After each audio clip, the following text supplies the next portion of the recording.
ჩემი დიდი ტკივილი. მეტირება, როდესაც საქართველოს შვილებს ასეთ სავალალო მდგომარეობაში ვხედავ. ბავშვობიდან ვერ ვიტანდი დაჩაგრული და უბედური ადამიანების ცქერას და სულ ვცდილობდი რაღაცით შემემსუბუქებინა მათი მდგომარეობა. მას შემდეგ, რაც ავსტრიაში ჩამოვედი, ცნობისათვის გახლავართ ავსტრიის მოქალაქე, უკვე 20 წელიწადზე მეტი აქ ვიმყოფები. სულ გულის ტკივილით ვუყურებდი ასეთ სურათებს და ვეკითხებოდი ჩემს თავს, რატომ დაემართა ეს ჩემს ხალხს, უნიჭიერეს, ულამაზეს, ინტელექტუალურად დაჯილდოვებულს, უდიდესი და უძველესი ისტორიის მქონეს, კეთილშობილს, განსხვავებულად სტუმართ მოყვარეს და ასე შემდეგ დაუსრულებლად შემიძლია ჩამოვთვალო ის ღირსებები, რომელიც საქართველოს და ქართველ ხალხს გააჩნია. რატომ დაემართა ეს, რასაც ვხედავ დღეს?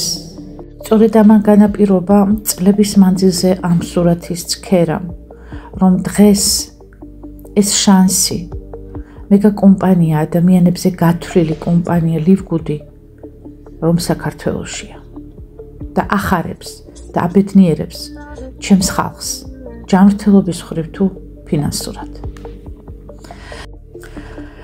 მაგრამ სამწუხაროდ ზოგი მათგანი ვერ ხედავს ამ შესაძლებლობას და მსურს მათში გამოვაღვიძო შვილი, რომლისთვისაც საქართველოს ისტორიის მანძილზე სიტყვა დედა ყველაზე სანუკვარი იყო ღმერთის შემდეგ და რომ არც ერთი ქართველი შვილი არ დაუშვებდა დედის ამ მდგომარეობას, თავს მოიკლავდა და არ დაუშვებდა. დღეს კი რას ვხედავთ? არ ვიცი რა ხდება, რა გარდასახვა მოხდა დღეს ადამიანებში. ყოველთვის მიჭირდა და ახლაც მიჭირს ამის დანახვა, თუ რა დღეშია საქართველო. არა, მეგობარო, თავის მოკლას არავინ გთავაზობს. დღეს საქართველოს ეწვია დიდი უშველებელი შანსი. განვაქცევ ამ შანს ზურგს. შესაძლებლობა ცხოვრებაში ერთხელ მოდის და ეს სწორედ ის შემთხვევაა. მალე ეს შანსი, რასაც გთავაზობ, მიუწვდომელი იქნება და არ მსურს, რომ სანანებელი გაგიხდეს. ნუყრი ფულებს უაზრო შეთავაზებებში, 1000 უაზრო შეთავაზებებში. გამოარჩიე 1000 შავი ყვავისაგან ერთი თეთრი და განუმეორებელი. მტრედის მსგავსი და ეს მტრედი დღეს შენ გიგაკუნებს კარზე და ეს მსოფლიო რევოლუცია, მსოფლიო დონის კომპანია ლივგუდია. უყურე ახლა ამ ვიდეოს და დაფიქრდი, ნუ თუ ამისთვის იმეტებ შენს შვილს, დედას, მამას, ბებოს და ბაბუას და შენს თავს ბოლოს და ბოლოს. ვიცი რომ არა, მაგრამ რატომ იგნორირებ გამოსავალს? კითხე შენს თავს და გაეცი გულწრფელი პასუხი. მართალია, მათხოვარი ვარ, მაგრამ უჭიგნური ქალი არა ვარ. უმაღლესი მაგ დამთავრებული. 80 წლამდე მუშაობდი. მე რა მუშაობა ვეღარ შევიძელი და ეს ჩვენი ხალხის სირცხვილი იყო. მაგრამ ახლა არ არის სირცხვილი, იმიტომ არ არის სირცხვილი, რო გიჭირს უნდა გამონახო გამოსავალი. 93 წლის. ძალიან მჭირს ვება. შენ გონი აქ მიხარია ბაბა ჟობა. ძალიან მჭირს. ამას მირჩევნია, მშენებლობაზე მუშაობდე, აგურებს ვაწყობდე და ხელფას ვღებულობდე. ეს მირჩევნია ნამდვილად, იმიტომ რომ ჩვენთან ამ მოქალაქეებს ყოველდღე ვეხვეწები 10 კაპიკი, 5 კაპიკი გეხვეწები და მეხმარი. და მეხმარებია. მერჩება ყველა კარგად ამყოფებს. ყველას აქვს თავის პრობლემა. მაგრამ 10 კაპიკი და 5 კაპიკი ვისაც აქვს საშუალება, მე მგონია არ იქნება პრობლემა ჩვენი დარამოქალაქეებისთვის. მაგას ეხუთუნოს ჩემი თავი. ნუ თუ შესაძლებელია ამ ყველაფერს გულგრილად ვუყუროთ. იმის გამო, რომ არ გსურს დაარღვიო შენი კომფორტი. არ გსურს შეცვალო რამე შენს ცხოვრებაში. გეზარება ისიც კი, რომ გადახედო ახალ შესაძლებლობებს. მარტოდ გახარდა წუწუნება. ახალგაზრდა ადამიანი, ორი ხელით, ორი ფეხით. იმ დროს, როდესაც ხეიბრები პოულობენ სიცოცხლისთვის მიზეზს და არა უბრალოდ ცოცხლობენ, არამედ განთქმულ სპორტსმენებად იქმნებიან, მოცეკვავეებად და საზოგადო მოღვაწეებად. უხელოდ, უფეხოდ და ზოგჯერ უენოდ და უყუროდ. ანუ სმენას მოკლებული. შენ ხელიც გაქვს, ფეხიც, ინტელექტიც და ყველაფერი მოგცა დალოცულმა ღმერთმა და ამისათვის რატომ იმეტებ შენს მოხუც დედას, რომელმაც ყველაფერი გააკეთა, რომ გაგზარდოს. ბებოს, რომელმაც დამსახურებული მადლობა და დასვენება დაიმსახურა. რატომ უნდა იდგეს და სავალალოდ კაპიკების თხოვოს ხალხს ქუჩაში. ან თუნდაც რაღაცა ზესუმზირა გაყიდოს, იმისათვის, რომ ორი კაპიკი აიღოს და სიცივეში, სიცხეში უბრალოდ პური იყიდოს და შიმშილისაგან არ მოკვდეს.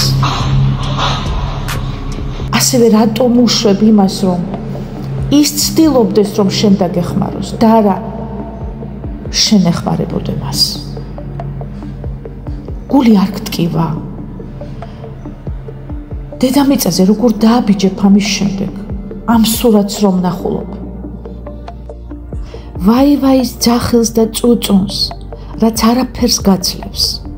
იქნებ გამოიყენო ეს შანსი, რომელიც გესტუმრება და ზურგი არ შეაქციო. არ მაინტერესებსო. რა არ გაინტერესებს? შენი ცხოვრება? შენი მოხუცი დედის და მამის ან ბებიის ბაბუის ცხოვრება? შენი შვილის მომავალი არ გაინტერესებს? აბსურდი არაა ეს? დაფიქრდი, აი ამას უმზადებ შენ ახლობლებს, რასაც ამ ვიდეოში ხედავ? არა მგონია, თუ გული გაქვს საგულეში, ამას გულგრილად შეხედო. აქ სხვისი დედაა, კი, და სხვისი ბებო. მაგრამ არ უნდა დაუშვა, რომ შენი ახლობელი იხილო იგივე ამპლუაში. ფართოდ გაახილე თვალები და გააღვიძე შენში გრძნობები, რომლებმაც როგორც ჩანს ღრმად მიიწინეს და მწარე რეალობასაც კი ვერ ამჩნევ. ამის გამო ღმერთო მიშველეს რომ მიძახი, როდესაც ეს დალოცვილი ღმერთი შანსს გაძლევს, რატომ უგულებელ ხვებ? უბრალოდ გონიერებას მოუხმეო, ის ღმერთი გეუბნება, რომელსაც დახმარებას თხოვ, მხოლოდ შენ კი არაფერს აკეთებ ამისთვის, რომ შეიგრძნო მისი კეთილი ხელი და დახმარება.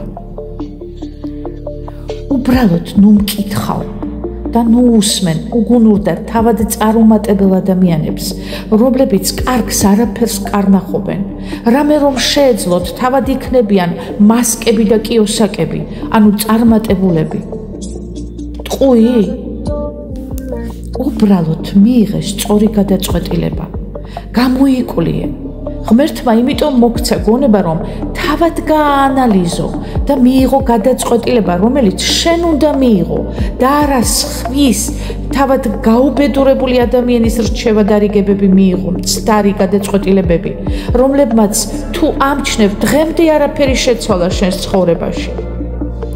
განა ეს ყოფა არ კარნახობს, რომ უკვე ნახევარი ცხოვრება გავიდა და არაფერი ღირეული არ გაგიკეთებია. უბრალოდ ნაბიჯი გადადგი შენი წარმატებისკენ, რომ სიცოცხლის ბოლოს არ დაგწყდეს გული, რა უაზროდ დავამძიმე ეს დედამიწაო და არაფერი არ მოვიმოქმედე, როდესაც ხელში მეჭირა უშველებელი შანსიო. რომ შენმა შვილმა არ გაიფიქროს ხვალ, როდესაც ჭკუის დარიგებას მოუხმობ, დედამ და მამამ ვერაფერი ვისწავლე თქვენგან და რას მთხოვთ? გაიაზრე ეს, რასაც ვამბობ. გადახარშე, შეცვალე რაღაც, შენი და შენი საყვარელი ადამიანების ცხოვრებაში, რომ საპატიო გადმოსახედიდან, როდესაც ჭაღარა შემოგერევა, სიამაყით გაიაზრო, ტყუილად არ მოსულა რამდენ დამიწაზე და ღმერთსაც მადლიერი თვალებით ახედო.